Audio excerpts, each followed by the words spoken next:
अस्सलाम वालेकुम जी। आज चैप्टर नंबर 9 को स्टार्ट करते हैं कि जो इन्वेंट्रीज़ पे है। इन्वेंट्रीज़ के बारे में मैं पहले आपको बता चुका हूँ अपने प्रीवियस लेक्चर्स में।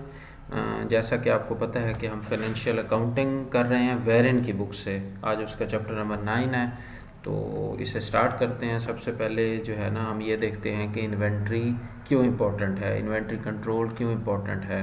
तो इसे रीड आउट कर लेते हैं, फिर आगे जाके एक न्यूमेरिकल के थ्रू इस चैप्टर को समझने की कोशिश करते हैं।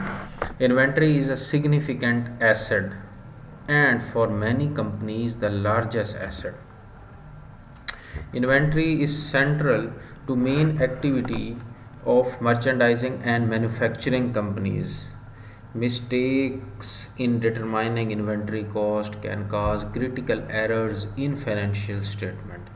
Inventory must be protected from external risk such as fire and theft and internal fraud by employees. देखें, इन्वेंट्रीज इंतहाई अहम है मर्चेंडाइजिंग और मैन्युफैक्चरिंग बिज़नेस के लिए। जैसा कि मैं बारहा अर्ज़ कर चुका हूँ कि बिज़नेस की 3 टाइप्स हैं, मर्चेंडाइजिंग, मैन्युफैक्चरिंग और सर्विसेज। सर्विसेज के लिए इन्वेंट्री की कोई अहमियत नहीं है, इन्वेंट्री कंट्रोल की बिल्कुल अहमियत नहीं है, क्योंकि वहाँ इन्वेंट्री होती ही नहीं, सर्विसेज प्रोवाइड की जा रही होती हैं। मर्चेंडाइजिंग में गुड्स को बना के उन्हें मर्चेंडाइजिंग में गुड्स ख़रीद के उन्हें सेल आउट किया जा रहा होता है, और वही गुड्स जो है वो जब हम उसे परचेज़ कर लेते हैं तो वो इन्वेंट्री होती है, और मैन्युफैक्चरिंग में गुड्स बना के उन्हें सेल आउट किया जा रहा होता है। तो इन दोनों बिजनेसेस में इन्वेंट्री की बहुत ज़्यादा अहमियत है। तो इसे हम कैसे आगे लेके चलेंगे, उससे पहले मैं आपको कुछ बेसिक चीज़ें बताना चाहता हूँ कि जिसके बाद हम अगर ये चैप्टर पढ़ेंगे तो हमें बहुत ज़्यादा समझ आएगी और बड़े अच्छे से समझ आएगी। सबसे पहले ये देखते हैं कि कॉस्ट ऑफ गुड्स सोल्ड या कॉस्ट ऑफ मर्चेंडाइज सोल्ड, जिसका जिक्र हम पिछले लेक्चर्स में कर चुके हैं कि इसका फार्मूला क्या है। जो बेसिक फार्मूला है ना, बेसिक, वो मैं आपको बता रहा हूँ, और यहाँ से कुछ चीज़ें रिलेट करनी है मैंने इस चैप्टर के साथ। कॉस्ट ऑफ गुड्स सोल्ड का जो बेसिक फार्मूला है वो ये है कि cost of goods sold is equal to beginning inventory. मतलब पिछले साल की जो क्लोजिंग इन्वेंट्री होती है वो अगले साल आके बिगनिंग इन्वेंट्री बन जाती है। फॉर एग्जांपल हम 2022 में हैं, तो 2021 की जो क्लोजिंग इन्वेंट्री है वो 2022 में बिगनिंग इन्वेंट्री बन गई। फिर साल में और कुछ चीज़ें परचेज़ करते हैं तो वो परचेजेस हम इसमें ऐड कर देते हैं। फिर उसके बाद हम साल के एंड में देखते हैं कि कितनी एंडिंग इन्वेंट्री है, कितनी इन्वेंट्री बच गई है जो कि बिकी नहीं है। तो ये है एक formula cost of goods sold निकालने का, और कॉस्ट ऑफ गुड्स सोल्ड को इनकम स्टेटमेंट में शो किया जाता है। अच्छा, अब हमने ये देखना है कि अगर बिगनिंग इन्वेंट्री की वैल्यू इंक्रीज़ हो तो उसका पॉजिटिव इम्पैक्ट आएगा, कॉस्ट ऑफ गुड्स सोल्ड भी इंक्रीज़ होगी। परचेजेस की वैल्यू अगर इंक्रीज़ हो तो कॉस्ट ऑफ गुड्स सोल्ड भी इंक्रीज़ होगी। लेकिन अगर एंडिंग इन्वेंट्री इंक्रीज़ हो तो cost of goods sold decrease होना स्टार्ट हो जाएगी। और इसी तरह आप ये समझ सकते हैं कि बिगनिंग इन्वेंट्री अगर डिक्रीज़ हो रही है उसकी वैल्यू, तो कॉस्ट ऑफ गुड्स सोल्ड भी डिक्रीज़ होगी, पॉजिटिव इम्पैक्ट आएगा। पॉजिटिव रिलेशन है दोनों में, एक चीज़ डिक्रीज़ हो रही है तो दूसरी भी डिक्रीज़ हो रही है। दूसरी साइड पे आप ये देखें कि अगर परचेजेस की वैल्यू कम होती है तो कॉस्ट ऑफ गुड्स सोल्ड की वैल्यू भी कम हो जाएगी। लेकिन इन एंडिंग इन्वेंट्री की वैल्यू अगर कम होती है तो cost of goods sold increase हो जाएगा। इसका ये मतलब है कि जो एंडिंग इन्वेंट्री है और कॉस्ट ऑफ गुड्स सोल्ड है, इनका आपस में नेगेटिव रिलेशन है। एंडिंग इन्वेंट्री बढ़ेगी तो कॉस्ट ऑफ गुड्स सोल्ड कम हो जाएगी, और एंडिंग इन्वेंट्री अगर कम होगी तो cost of goods sold increase हो जाएगी।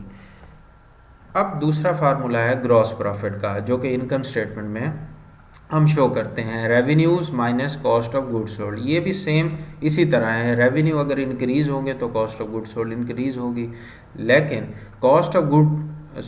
रेवेन्यू अगर इंक्रीज़ होंगे तो ग्रॉस प्रॉफिट इंक्रीज़ होगा, और अगर cost of goods sold increase होगा तो ग्रॉस प्रॉफिट कम होगा। इसका ये मतलब है कि रेवेन्यू और ग्रॉस प्रॉफिट का पॉजिटिव रिलेशन है, और कॉस्ट ऑफ गुड्स सोल्ड और ग्रॉस प्रॉफिट का नेगेटिव रिलेशन है। अब हमने ये देखना है कि ये जो हम चैप्टर पढ़ रहे हैं इसमें इन्वेंट्री को मेंटेन रखने के, इन्वेंट्री की कॉस्टिंग के डिफरेंट मेथड्स हैं। अगर हम डिफरेंट मेथड्स यूज़ करेंगे, एक मेथड से दूसरे मेथड की तरफ स्विच करते हैं, तो उसका डायरेक्ट असर इन एंडिंग इन्वेंट्री पे आता है। और यहाँ मैं आपको ये साबित कर चुका हूँ कि जो एंडिंग इन्वेंट्री है इसका नेगेटिव रिलेशन होता है कॉस्ट ऑफ गुड्स सोल्ड के साथ। एंडिंग इन्वेंट्री की वैल्यू कम या ज़्यादा होगी, अगर ओवरस्टेट हो जाए तो उसका क्या होगा, कॉस्ट ऑफ गुड्स सोल्ड कम हो जाएगी, उसका नेगेटिव रिलेशन है कॉस्ट ऑफ गुड्स सोल्ड के साथ। एंडिंग इन्वेंट्री बढ़ रही है तो कॉस्ट ऑफ गुड्स सोल्ड कम हो जाएगी। और इसी तरह अगर एंडिंग इन्वेंट्री अंडरस्टेट हो जाती है तो cost of goods sold overstate हो जाएगी। अब कॉस्ट ऑफ गुड्स सोल्ड हम इनकम स्टेटमेंट में शो कर रहे होते हैं, अगर cost of goods sold overstate हो जाए तो ग्रॉस प्रॉफिट अंडरस्टेट हो जाएगा। और इसी तरह हम ये भी कह सकते हैं कि अगर cost of goods sold understate हो जाए तो ग्रॉस प्रॉफिट ओवरस्टेट हो जाएगा, और इसका वाइस वर्सा भी हम ले सकते हैं। अब हमें पता है कि ग्रॉस प्रॉफिट अगर ओवरस्टेट करता है तो नेट इनकम ओवरस्टेट करेगी। जैसा कि मैं आपको पहले अर्ज कर चुका कि नेट इनकम का ऑनर इक्विटी पे इम्पैक्ट पड़ता है, और अगर नेट इनकम ओवरस्टेट कर गई तो ऑनर इक्विटी ओवरस्टेट कर रही होगी।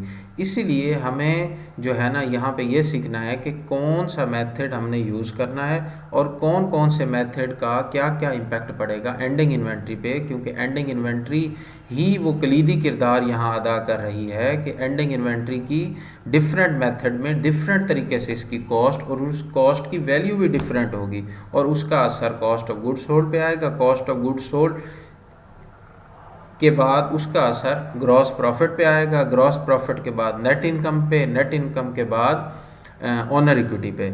मतलब ये कि एंडिंग इन्वेंट्री को मेंटेन रखना, एंडिंग इन्वेंट्री की कॉस्टिंग करना बहुत ज़्यादा अहमियत की हामिल है, और एंडिंग इन्वेंट्री की कॉस्टिंग ही डिटरमाइन कर रही होती है कि ग्रॉस प्रॉफिट हमारा प्रॉफिट कितना है, नेट इनकम कितना है, ऑनर इक्विटी कितनी है।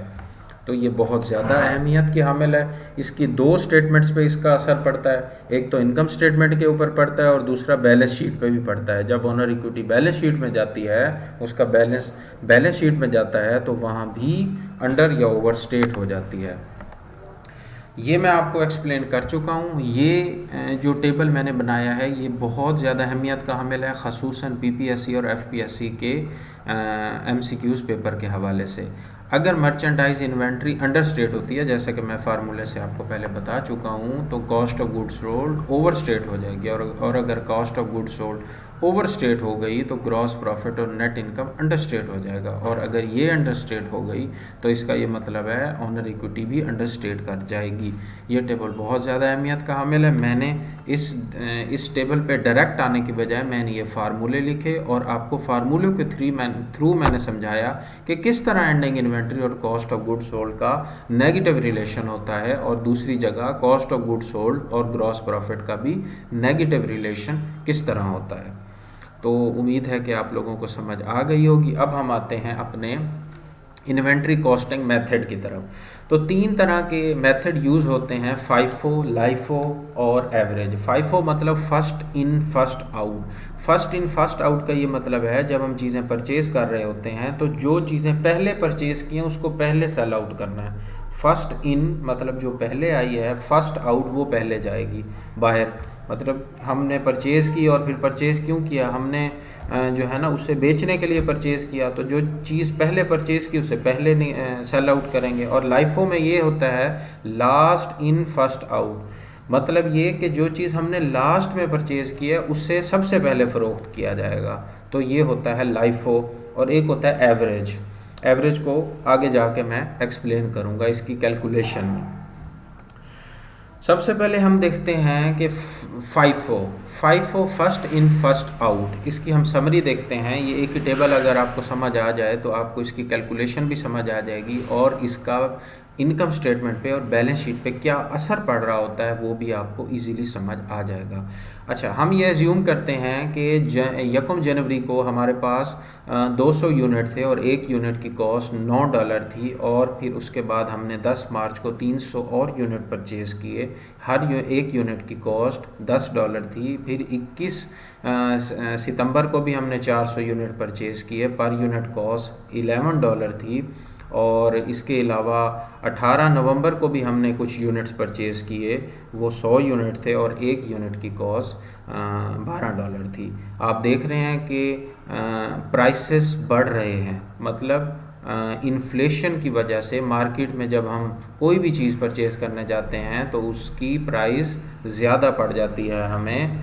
अगर हमने सारे प्रोडक्ट एक ही टाइम में ख़रीद लिए होते तो फिर उनकी एक ही कॉस्ट होती। मिसाल के तौर पर 10 मार्च को हमने सारे यूनिट्स इकट्ठे परचेज़ कर लिए, 800 यूनिट 200 पहले थे और 800 परचेज़ कर लिए, तो वो $10 ही उसकी कॉस्ट होती। लेकिन हम ग्रेजुअली अपनी परचेजेस को, इन्वेंट्री को या गुड्स को परचेज़ कर रहे हैं ग्रेजुअली डिमांड के मुताबिक, कि जितनी कस्टमर डिमांड कर रहा है उसी लिहाज से हम चीज़ें परचेज़ कर रहे हैं। तो जिस टाइम भी 1 महीने बाद, 2 महीने बाद जब हम मार्केट में जाते हैं तो इन्फ्लेशन की वजह से प्राइसेस बढ़ रही होती हैं।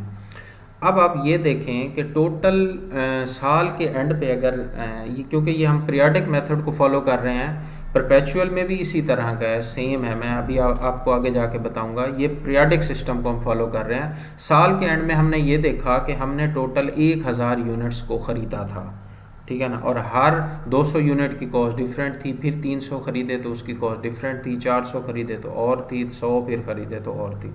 यानी टोटल जो हमारे यूनिट्स थे हमने टोटल साल में ख़रीदे, और हमारे जो क्लोजिंग पड़ी थी जो कि इस साल आके बिगनिंग बनी थी वो टोटल 1000 यूनिट्स थे।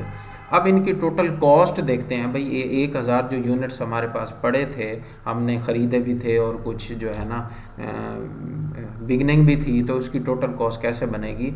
200 यूनिट हमने परचेज़ किए, एक यूनिट $9 का था तो वो $1800 के बने। और इसी तरह बाकी कैलकुलेशन आप जो है ना दूसरे कॉलम में उसे देख लें, तो टोटल जो कॉस्ट है वो 10,400 हमने हिसाब लगाया कि हमने साल के अंदर जो टोटल परचेजेस की और जो बिगनिंग पड़ी थी वो टोटल मिला के ना वो $10,400 की इन्वेंट्री थी।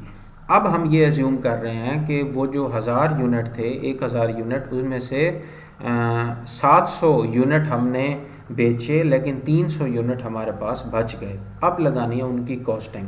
अब हम क्योंकि फॉलो कर रहे हैं फर्स्ट इन फर्स्ट आउट, मतलब जो पहले प्रोडक्ट्स आए हैं पहले वो सेल आउट करेंगे, जो अभी अभी प्रोडक्ट्स आए हैं लास्ट में आए हैं हम उसे बाद में सेल आउट करेंगे। तो आप ये देखें कि सबसे पहले 200 यूनिट आपको लेने पड़ेंगे स्टार्ट में, जो बिगनिंग इन्वेंट्री के पड़े थे 200 यूनिट वो लेंगे। फिर उसके बाद आप लेंगे 300 यूनिट, पहले वो 200 आप सेल आउट करेंगे, फिर जो 10 मार्च को लिए थे 300 यूनिट, फिर उनको हाथ लगाएंगे और वो बेचना शुरू करेंगे। 300 वो हो गए, मतलब ये 500 हो गए। 500 के बाद 200 यूनिट और, क्योंकि टोटल हमने 700 यूनिट बेचे हैं, तो 200 यूनिट जो है ना हम लेंगे। जो 21 सितंबर को हमने 400 यूनिट परचेज़ किए थे उनमें से 200 यूनिट लेंगे। अब निकालते हैं इनकी कॉस्ट। भाई ये 700 यूनिट जो हमने बेचे तो इनकी कॉस्ट क्या क्या थी। तो आप ये देखें कि जो बिगनिंग इन्वेंट्री हमारे पास पड़ी थी वो 200 यूनिट की थी और एक यूनिट $9 का था। तो ये अमाउंट इसे मल्टीप्लाई करें तो ये $1800 आ जाएगा।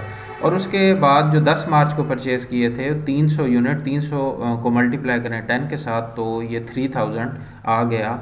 और उसके बाद जो 21 सितंबर को हमने 400 यूनिट परचेज़ किए थे उनमें से सिर्फ 200 यूनिट बेचे, तो वो 200 को मल्टीप्लाई करें पर यूनिट कॉस्ट के साथ, पर यूनिट प्रोडक्ट के साथ, वो 11 है, तो इसे मल्टीप्लाई करेंगे तो ये 2200 आ जाएगा। तो मतलब टोटल जो हमने चीज़ें बेची हैं उनकी जो कॉस्ट है वो 7000 है, $7000 आ गए। अब देखते हैं कि जो इन्वेंट्री बच गई है उनकी कितनी कॉस्ट है। तो आप ये देखें कि 21 सितंबर को जो यूनिट परचेज़ किए गए थे 400, उनमें से 200 तो बिक गए, वो कॉस्ट ऑफ गुड सोल्ड में चले जाएंगे, लेकिन 200 यूनिट बच गए और एक यूनिट की जो कॉस्ट है वो $11 है। तो ये टोटल अमाउंट हमारे पास आएगी 2200 दोनों को मल्टीप्लाई करने से। और 18 नवंबर को जो प्रोडक्ट्स हमने ख़रीदी थी वो बिल्कुल बिकी ही नहीं, वो हम एंडिंग इन्वेंट्री में डाल देंगे। 100 यूनिट थे, एक यूनिट की कॉस्ट $12 थी, तो मल्टीप्लाई करेंगे $1200। तो टोटल इसका 2200 प्लस 1200 तो 3400, यानी 3400 की जो कॉस्ट है ना, इन्वेंट्री है 300 यूनिट और उनकी जो कॉस्ट बनती है वो $3,400 बनती है। ये है फाइफो मेथड, यानी जो पहले प्रोडक्ट्स आई थी हमने उससे पहले सेल आउट किया, उसे कॉस्ट ऑफ गुड सोल्ड में डाल दिया, और जो बाद में आई हैं प्रोडक्ट उन्हें बाद में हम बेचेंगे, और उसी के मुताबिक हमने कॉस्ट ऑफ गुड सोल्ड को कैलकुलेट किया। और इसके अलावा हमने एंडिंग इन्वेंट्री को उनकी कॉस्ट को कैलकुलेट किया। अब ये फार्मूला भी लगा सकते हैं, cost of merchandise available for sale 10,400 है, ठीक है ना, less ending inventory. Ending inventory अभी आपने कैलकुलेट की है, मैं स्लाइड को दोबारा शो कर देता हूँ, वो क्या है 3,400, मतलब टोटल जो कॉस्ट थी वो 10,400 थी, एंडिंग उसमें से लेस करेंगे तो कॉस्ट ऑफ गुड सोल्ड आ जाएगी, और कॉस्ट ऑफ गुड सोल्ड 7,000 आई। अब हम आते हैं लाइफो की तरफ। लाइफो होता है लास्ट इन फर्स्ट आउट, जो लास्ट में यूनिट आए हैं वो आप पहले बेचेंगे और जो पहले पड़े हैं वो फिर बाद में कभी बेचेंगे। तो हम अब नीचे से स्टार्ट करेंगे, यानी 18 नवंबर को टेबल बिल्कुल वही है, जो प्रोडक्ट्स हमने परचेज़ की थी यूनिट भी सेम है, सिर्फ कैलकुलेशन में डिफरेंस आया, तो वो मैं बातें रिपीट नहीं कर रहा, सिर्फ हम आगे चल रहे हैं कैलकुलेशन की तरफ। आप ये देखिए कि 18 नवंबर को जो 100 यूनिट हमने परचेज़ किए थे पहले उनको सेल आउट कर रहे हैं हम, ठीक है। उनको जब सेल आउट करेंगे तो एक यूनिट की जो कॉस्ट है वो $12 है, तो टोटल 1200 आए। 1200 मतलब 100 यूनिट हमने बेचे, और उसके बाद हम लेंगे 400, 100 ये 400, 500 हो गए। अब ये जो 400 है, इन यूनिट की जो पर यूनिट कॉस्ट है वो $11 है, तो मल्टीप्लाई करेंगे तो 4400 आ जाएगा, 4400 आ गया, ठीक है ना। फिर ऊपर जाएं, जो 10 मार्च को 300 यूनिट आपने परचेज़ किए थे उनमें से सिर्फ हम 200 यूनिट लेंगे। क्यों? क्योंकि टोटल हम ये एज्यूम कर रहे हैं कि जो टोटल यूनिट हमने बेचे हैं वो 700 यूनिट बेचे हैं। 100 नीचे वाले हो गए, 400 ऊपर 500 और 200 ऊपर से लेंगे तो वो बनेगा टोटल 700 यूनिट। अब वो जो 200 लिए हैं उसकी पर यूनिट जो कॉस्ट है वो $10 है, तो वो कैलकुलेट करेंगे तो 2000 आएगा। अब आप इसको कैलकुलेट करें कि कॉस्ट ऑफ गुड सोल्ड वो आती है 7600। अब इसके अलावा एंडिंग इन्वेंट्री की हम लगाते हैं 100 यूनिट, तो यहाँ से बच गए 10 मार्च से 100 यूनिट बच गए थे, और एक यूनिट की जो कॉस्ट थी वो $10 थी, तो 1000 ये आ गया। फिर उसके बाद आप ऊपर जाएं, 200 यूनिट जो बिगनिंग वाले हमारे पड़े थे वो 200 यूनिट और एक यूनिट की जो कॉस्ट है वो $9 है, तो ये 1800 आ गया, और ये टोटल अगर इन्हें प्लस करें तो ये 2800 बन जाएंगे। मतलब ये कि जो एंडिंग इन्वेंट्री हमारी पड़ी है वो 300 यूनिट की और उनकी कॉस्ट बनी है 2800, और जो कॉस्ट ऑफ गुड सोल्ड है वो 700 यूनिट थे और उनकी जो कॉस्ट है वो 7600 है। अब आप थोड़ा सा कंपैरिजन करें पिछली टेबल के साथ। अब आप ये देखें कि यहाँ पे जो कॉस्ट ऑफ गुड सोल्ड है वो 7000 थी,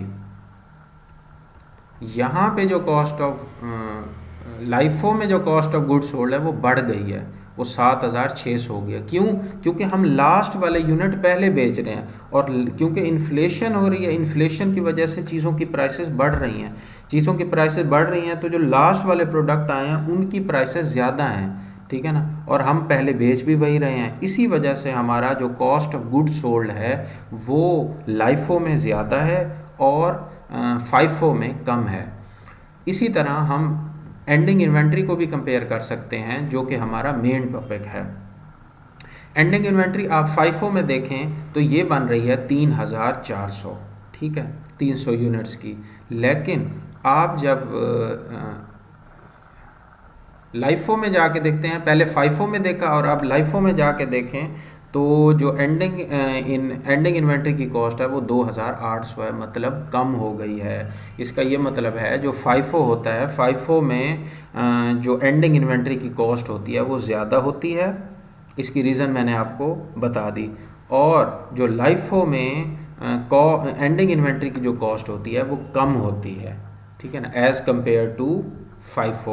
और मैं पहले शुरू में आप लोगों को बता चुका हूँ कि एंडिंग इन्वेंट्री बहुत अहम किरदार अदा करती है। एंडिंग इन्वेंट्री अगर ज़्यादा कर दी जाए तो कॉस्ट ऑफ गुड सोल्ड कम हो जाती है, और फिर कॉस्ट ऑफ गुड सोल्ड का इम्पैक्ट ग्रॉस प्रॉफिट और फिर नेट इनकम और फिर ऑनर इक्विटी पे पड़ता है, वो सब आपको मैं बता चुका हूँ। अब हम आते हैं अपने एवरेज मेथड की तरफ। एवरेज मेथड क्या है कि जितनी भी कॉस्ट है, cost of merchandise available for sale, वो जैसा कि हम देख चुके हैं वो 10,400 है और टोटल यूनिट्स कितने थे वो 1,000। तो 10,400 जो कि टोटल कॉस्ट है उसको यूनिट्स पे डिवाइड करेंगे तो एक यूनिट की कॉस्ट आ जाएगी। अब हम आगे चलते हैं, कैलकुलेशन करते हैं एंडिंग इन्वेंट्री की। हम ये एज्यूम कर चुके हैं कि 300 यूनिट हमारे बच गए हैं एंडिंग इन्वेंट्री के तौर पे। तो ये फार्मूला हम अप्लाई करेंगे, cost of merchandise available for sale वो 10,400 है और जो एंडिंग इन्वेंट्री बच गई है वो 300 यूनिट है। और पर यूनिट कॉस्ट हम कैलकुलेट कर चुके। पर यूनिट कॉस्ट जो एवरेज पर यूनिट कॉस्ट है वो 10.40 है और उसे मल्टीप्लाई करेंगे 300 के साथ तो वो 3,120 आ गया। और बाकी जो इसमें 10,400 में से 3,120 लेस करेंगे तो कॉस्ट ऑफ मर्चेंडाइज सोल्ड या कॉस्ट ऑफ गुड सोल्ड आ जाएगी 7,280। अब आप कंपैरिजन करें इसके साथ तीनों मेथड्स को, तीनों मेथड्स की एंडिंग इन्वेंट्री को। फाइफो में आप देखें तो फाइफो में आ रही है 3,400, ठीक है, एंडिंग इन्वेंट्री की कॉस्ट। और इसी तरह आप लाइफो में आए तो लाइफो में आ रही है 2,800, उससे कम। अच्छा, एवरेज में आए, एवरेज में देखें तो 3,120 ये इसकी आ रही है कॉस्ट एंडिंग इन्वेंट्री की। तो तीनों मेथड्स में एंडिंग इन्वेंट्री की कॉस्ट डिफरेंट आ रही है।